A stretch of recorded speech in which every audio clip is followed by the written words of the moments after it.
bom govoril o blagoslovu enotnosti in sloge. In v psalmu 133, 1-3 beremo. Psalm 133, 1-3, tako pravi Božja beseda. Glejte, kako dobro in kako prijetno je, če bratje in sestre složno prebivajo skupaj. Je kakor najboljše olje na glavi, ki teče na brado, Aaronovo brado, ki teče na ovratnik njegove obleke. Je kakor rosa s Hermona, ki pada na Sionske gore. Zakaj tam je Gospod zapovedal blagoslov in življenje na veke. Dragi Jezus, mi te prosimo, da blagosloviš tvojo besedo, da daš milost za govoriti in da daš milost za poslušati. Tebe častimo in slavimo. Amen. Lahko zavzamete vaša mesta.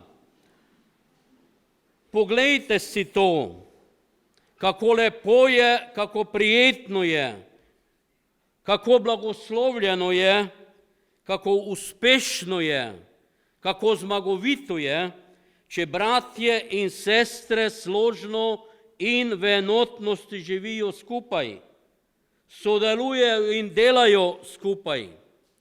Kako prijetno je, ko bratje in sestre in cerkev v enotnosti živi skupaj.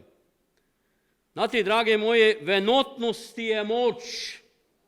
In to smo tudi mi binkoštni pozabili. V enotnosti je blagoslov. V enotnosti pridemo do duhovnih zmag. Znani pastor Rick Warren iz USA piše v knjigi Življenje z namenom za enotnost. Enotnost v cerkvi je tako pomembna, da ji nova zaveza posveča več pozornosti, kakor nebesom in peklu. Bog si srčno želi, da izkusimo enotnost in medsebojno razumevanje. Enotnost je duša skupnosti. Če jo uničimo, Kristusovemu telesu iztrgamo srce. Enotnost je jedro in bistvo skupnega življenja v cerkvi, ki nam ga je namenil Bog. Vrhunski zgled enotnosti je Trojica. Bog Oče, Sin in Sveti Duh so popolnoma zedinjeni v eno. Sam Bog je najvišji vzgled požrtvovalne ljubezni, ponižne osredotočenosti na druge in popolne skladnosti. Tako kot vsi starši, tudi naš nebeški Oče uživa, ko vidi, da se njegovi otroci dobro razumejo. Malo pred Golgoto je Jezus goreče molil za našo enotnost. In Jezus pravi v Evangeliju po Janezu v 17. poglavju, molil je, Evangelij po Janezu 17, 21-23 beremo. Oče, da bodo vsi eno, kako si ti, Oče, v meni in jaz v tebi. Naj bodo tudi oni v nama, da bo svet veroval, da si me ti poslal. In jaz sem jim dal veličastvo, ki si ga dal meni, da bi bili eno, kako sva midva eno. Jaz v njih in ti v meni, da bi bili popolnoma eno. Naj svet spozna, da si me ti poslal in da si jih ljubil, kakor si ljubil mene. O prvi kristjanih beremo v apostolskih delih 2. poglavje od 42 do 47. Danes bomo dosti Božjo besedo brali. Apostolska dela 2, 42 do 47, tako pravi Božja beseda. Bili so stanovitni. En drugi prevod pravi, bili so enotni v nauku apostolov in v občestvo, v lomljenju kruha in v molitva. Vse pa je v duši navdajal strah, zakaj po apostolih se je dogajalo veliko čudežev in znamenj. Vsi verniki so se družili med seboj in imeli vse skupno. Prodajali so premoženje in imetje ter od tega delili vsem, kolikor je kdo potreboval. Dan za dnem so se enodušno in vztrajno zbirali v templju, lomili kruh po domovih ter uživali hrano z veseljem in preprostim srcem. Hvalili so Boga in vsi ljudje so jih imeli radi.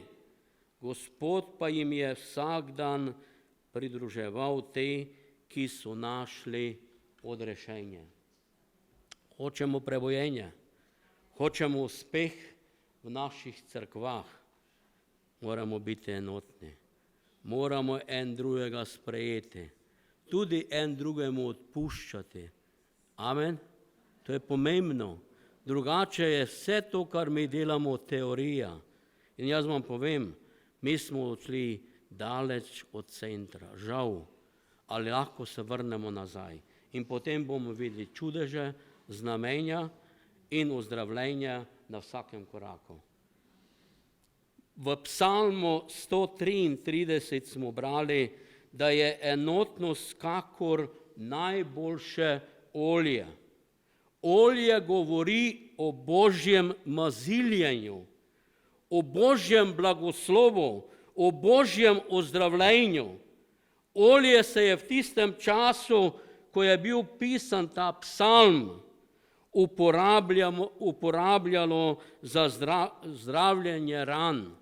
Takrat ni bilo še toliko zdravil, kot je danes. Naš Bog, Bog svetega pisma, je Bog čudežev, je Bog, ki še danes ozdravlja v duhu, duši in telesu. Bog želi svoje ljudstvo blagosloviti od glave do pete. Hočeš imeti Božji blagoslov, potem ga išči celega srca. Bog ima več, kot smo mi do danes doživeli. V 3. Janezovem pismu ali listu, v 1. poglavju, v 2. vrstici beremo: ljubi ali dragi moj, ali pa ljuba ali draga moja, prosim Boga, da bi ti šlo v vsem dobro in bi bil zdrav v duhu, duši in telesu, in posebno, da smo zdravi v duhu. To je potrebno. Veste, večina kristjanov danes bi samo nekaj od Boga imelo, ne bi pa se dalo njemu. Potrebno je eno in drugo. Bog čaka, da nam da, ali mi moramo priti svojim srcem k njemu. Enotnost je kakor olje. Ko Božje ljudstvo iz srca časti in slavi Gospoda, Bog dela čudovita dela v našem duhovnem, duševnem in tudi telesnem življenju. Kjer je enotnost in sloga, tam je maziljanje in tam nam je obljubljen Božji blagoslov in življenje na veke.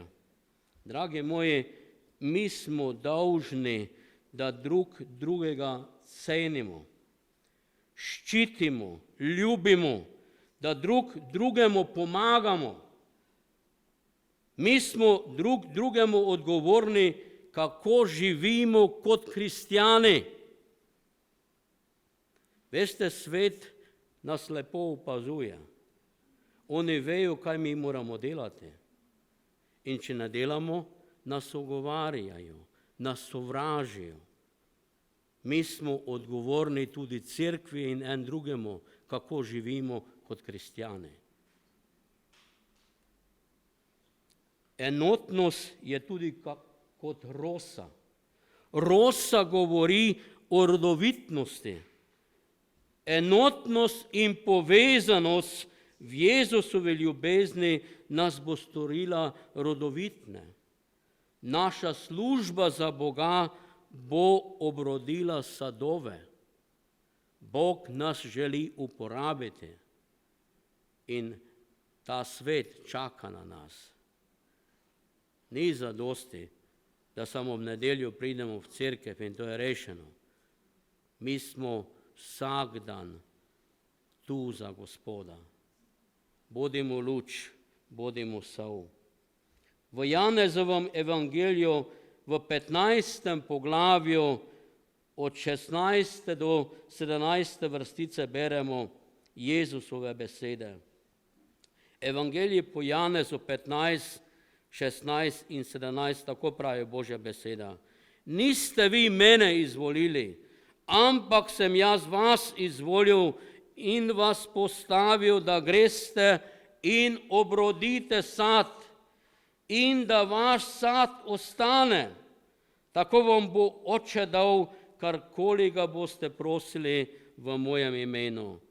To vam naročam, da se ljubite med seboj. Vedno znova nas Gospod opominja. Enotnost, sloga, ljubiti se med seboj.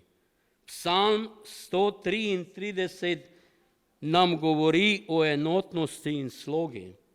Dragi moji bratje in sestre, tam, kjer je enotnost in sloga, tam Gospod Bog zapoveduje, obljublja, daje blagoslov in še več, daje življenje na veke.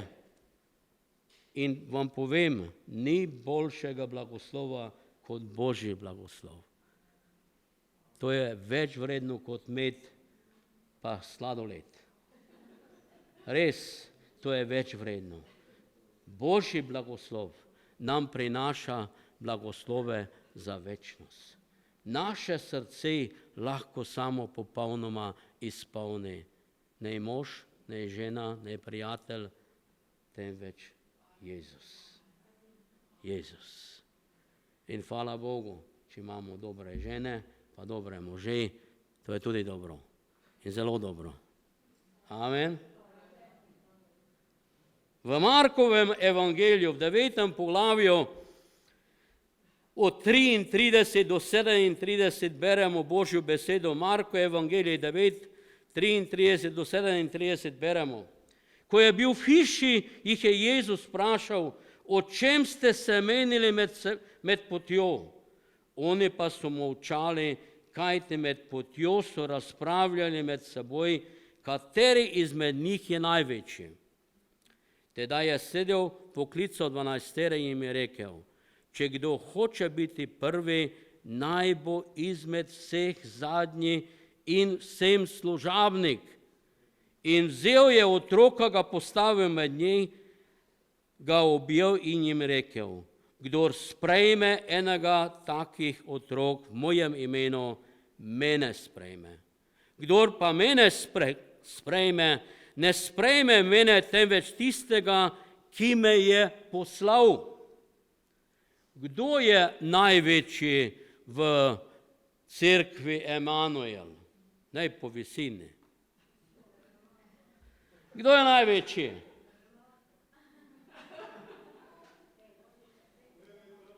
Veste kaj? Pri Bogu so druga merila kot pri nas. Jezus pravi, če kdo hoče biti prvi, če kdo hoče biti vodja, kot Angleži pravijo boss, naj bo izmed vseh zadnji in vsem služabnik. Mi to nočemo. Mi bi hoteli vsi nekaj velikega biti. In veste, predno boš nekaj postal, moraš biti mali. Veste, kaj sem jaz delal, ko sem se spreobrnil? Klopi sem poravnal, to je bilo v Švici. Papire sem gor pobiral. Potem me je moj dragi pastor in prijatelj Sigfrid pravi, ti si mlad, pa bi lahko vsako nedeljo tu pozdravljal goste. in verne. Potem sem šel po noči traktate deliti, ker me je po dnevi bilo strah. Ja, na avto sem daval traktate in sem gledal, če je kdo vzel ali pa vrgel stran. To smo delali, potem smo šli na ulice, deliti literaturo, pričevati in tako dalje. Ne boš takoj stal nekje naprej, korak za korakom.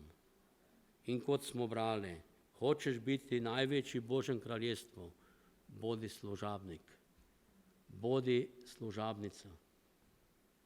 Jezus je sedel s svojimi učenci in jih učil to pomembno lekcijo. Če se sedemo, to je slika za ponižnost. Ko se sklonimo, smo vsi približno enako visoki. Razlika med nami je dosti manjša. Če pa stojimo, to pomeni, da je razlika med nami večja. Kdo je največji med nami v nebeškem kraljestvu? Največji ni Billy Graham, niti Jon Kičov. Največji je Bog, Oče, Sin in Sveti Duh. Amen. Bog, Oče, Sin in Sveti Duh je največji in ta si zasluži, da ga častimo in slavimo in ga sledimo iz celega srca. On je vse storil za nas, da mi lahko danes živimo za njega. V pismu Filipljanom v 2. poglavju od 5. do 11. vrstice beremo ravno o Jezusu Kristusu. Tako pravi Božja beseda, Pavel jo je napisal. To mislite v sebi, kar je tudi v Kristusu Jezusu. Čeprav je bil namreč v podobi Boga, se ni ljubosumno oklepal svoje enakosti z Bogom, ampak je sam sebe izpraznil tako, da je prevzel podobo služabnika in postal podoben ljudem. Po zunanjosti je bil kakor človek in je sam sebe ponižal tako, da je postal pokoren vse do smrti in sicer smrti na križu. Zato ga je Bog povzdignil nad vse in mu podaril ime, ki je nad vsakim imenom, da se v Jezusovem imenu pripogne vsako koleno biti v nebesi, na zemlji in pod zemljo in da vsak jezik izpove, da je Jezus Kristus Gospod v slavo Boga Očeta. Jezus se je ponižal. Jezus se je prostovoljno ponižal in zaradi tega mu je Bog dal ime, ki je nad vsakim drugim imenom. Apostolska dela govorijo 7-krat o enotnosti in o enodušnosti. In v apostolski deli beremo v 2. poglavju o delovanju, ko je Bog poslal Svetega Duha. V 14. vrstice tako beremo, tedaj je vstal Peter z 11, povzdignil glas in zbrane nagovoril. Vsi skupaj so vstali, bili so istega mišljenja in imeli so vsi skupaj eno sporočilo. Peter je govoril, ostali 11 apostolov pa ga je podpiralo v pridigi in molilo za to pridigo. 11 nogometno moštvo. Slovenija je zmagala. Ni zmagal Oblak. Vseh 11 ima en cilj. Letijo za eno žogo, pa se borijo. Ne vsi po svojem. Vsi en cilj imajo. Mi moramo zmagati. In tisti, ki zmaga, je veseli, ne? Še en dogodek iz leta 2017. Spomnimo se še na Evropsko prvenstvo v košarki. Se spomnite še? Slovenija je v Turčiji dobila zlato medaljo. 2017 je to bilo. Kdo je zmagal v Turčiji? Igor Kokoškov, takrat je bil naš trener, zelo dober trener, še danes je dober. Ali je zmagal Goran Dragić, bil je najboljši igralec turnirja. A je zmagal Luka Dončić, zelo znan danes. Ruši se živo. In to je dobro. Jaz se veselim, da je tako dober. Dragi bratje in sestre, oprostite za ta komentar. Zmagala je slovenska košarkarska reprezentanca. Zmaga je bila enotnost vseh igralcev, zato so zmagali. Borili so se samo za eno. Mi moramo zmagati. Ne vem zdaj točno, mislim, da 2 piki je bilo razlike. Srbija, Slovenija. Bili so enotni. In, dragi moji, če želimo uspeti v Božjem delu, moramo biti enotni. Moramo biti enotni. Tudi cerkev Jezusa Kristusa je poklicana, da skupnimi napori in močmi doseže svoj cilj. Kaj je naš cilj? Naš cilj je prvič častiti Boga, Očeta, Sina in Svetega Duha. Za vsem, kar smo in za vsem, kar imamo. In druga stvar, da evangelij odnesemo izgubljenim. To je naša naloga.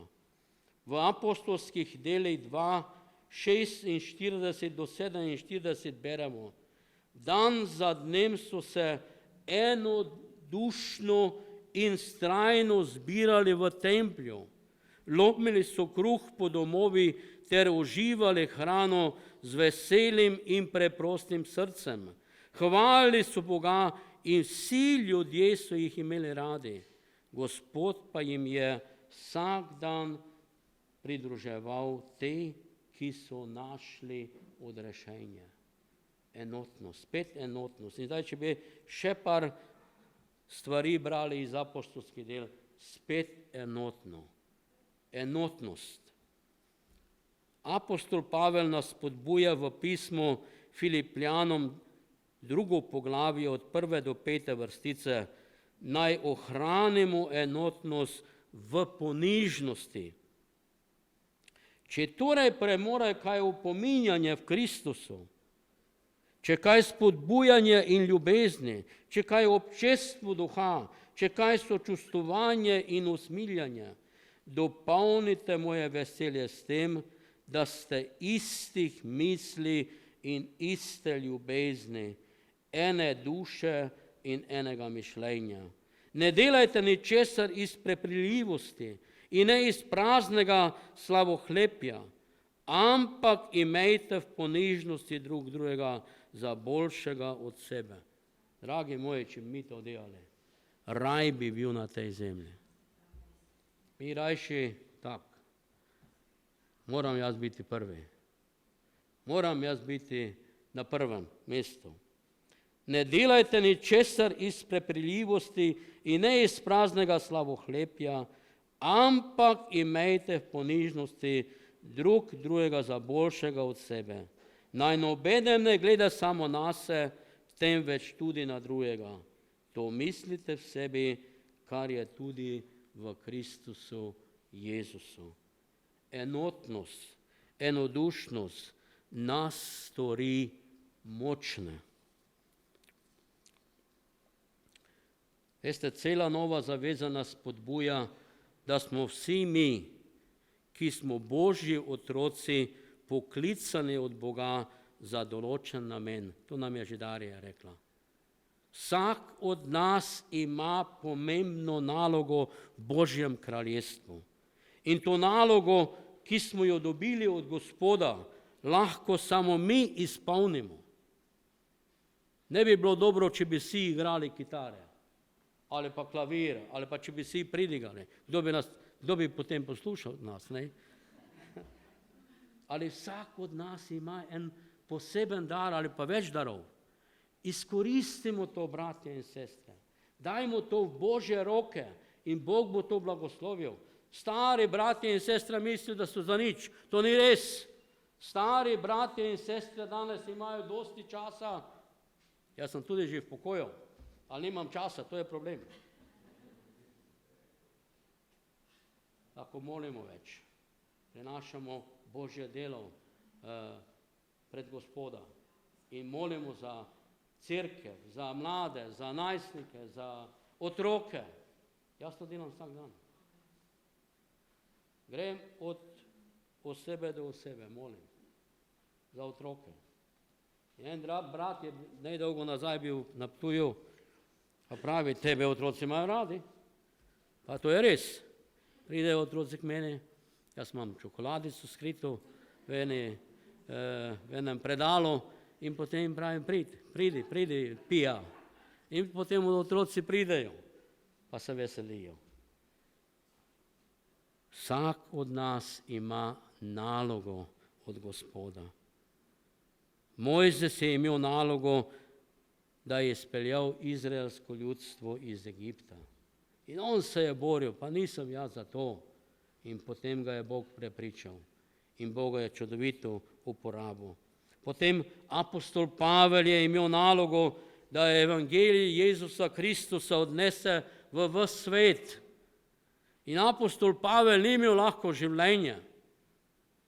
Večkrat je bil tepen, večkrat v zaporu. Parkrat so ga kamnali, ali on je živel za Gospoda. Na koncu so mu odsekali glavo zaradi vere v Jezusa Kristusa in zaradi tega, ker je pričeval o Gospodu. Mi danes polovice Svetega pisma ne bi imeli, če Pavel ne bi bil v zaporu in tam ne bi pisal Božjo besedo. V apostolskih delih v 18. poglavju, v 17. vrstici beremo od enega Božjega služabnika Sostena. Pravi, da je Sosten bil tepen zaradi svojih bratov. Izgleda, da je Sosten bil poklican, da ga religiozni Judje pretepajo zaradi ljudi, ki so verovali v Jezusa Kristusa. Kaj misliš? Če bi ti danes Bog povedal, zdaj boš pa tepen zaradi cerkve Emanuel. Brisali bi ga, ne vem kaj. Bežali bi od tega. Ali Sosten je Bogu bil zvest, pa je trpel udarce od nevernih Judov zaradi cerkve Jezusa Kristusa. Vsak od nas ima svojo nalogo in službo v Jezusovi cerkvi. In v tej službi moramo biti zvesti, predani, odgovorni, goreči. Na dopustu sem prebral eno knjigo, mislim, da vi nekateri od vas ste jo tudi že brali, Sveži veter, sveži ogenj. Če Bog da, jo bomo prevedli. In veste, kaj me je nagovorila ta knjiga? Pastor Cimbala se je držal Božje besede. Ni premaknil križ, ni premaknil Božjo besedo na stran, temveč držal se je Božje besede. In danes je tam v New Yorku nekje 10 000 članov. Pa ni imel lahko, pa še danes nima lahko. Odvisniki se spreobrnejo in tako dalje.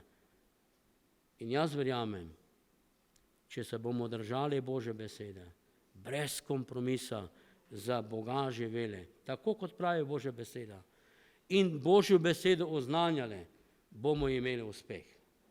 Bomo imeli uspeh. Bodimo zvesti Gospodu. Bodimo predani Gospodu. Bodimo odgovorni za to, kar delamo. Veste, Bog se vidi. Bog še vidi v našo spalnico, kako živimo. Res? Mi lahko en drugega okrog prinesemo. Boga ne. Boga ne.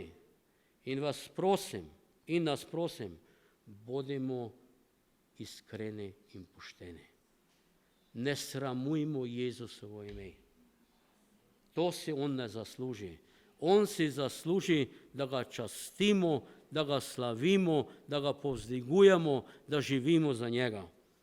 In še ena vrstica, oziroma dve vrstici, v Evangeliju po Janezu 13, 34, 35 beremo: novo zapoved vam dam, da se ljubite med seboj, kakor sem vas jaz ljubil, tako se tudi vi ljubite med seboj. Potem bodo vsi spoznali, da ste moji učenci, če boste med seboj imeli ljubezen. Spomnite se, kaj sem govoril pred enim letom tu? O ljubezni, o prvi ljubezni. Razodetje 2, 1-7. Prva ljubezen. Imejmo to prvo ljubezen do Boga, Očeta, Sina in Svetega Duha. In tudi do brata, do sestre, do neverne. Kako mi lahko zadobimo naše sosede? Bodimo prijazni z njimi. Dajmo jim ljubezen. In potem bomo uspeli. Bratje in sestre, poklicani smo v skupnost, poklicani smo v občestvo, poklicani smo, da živimo za našega dobrega, dragega Gospoda, Boga Očeta, Sina in Svetega Duha. In res, tam, kjer vlada sloga in enotnost, tam je Gospod zapovedal blagoslov in življenje na veke. Bomo to delali? Amen. Lahko vstanemo in preberemo še enkrat ta psalm. Psalm 133, od 1. do 3. vrstice tako beremo.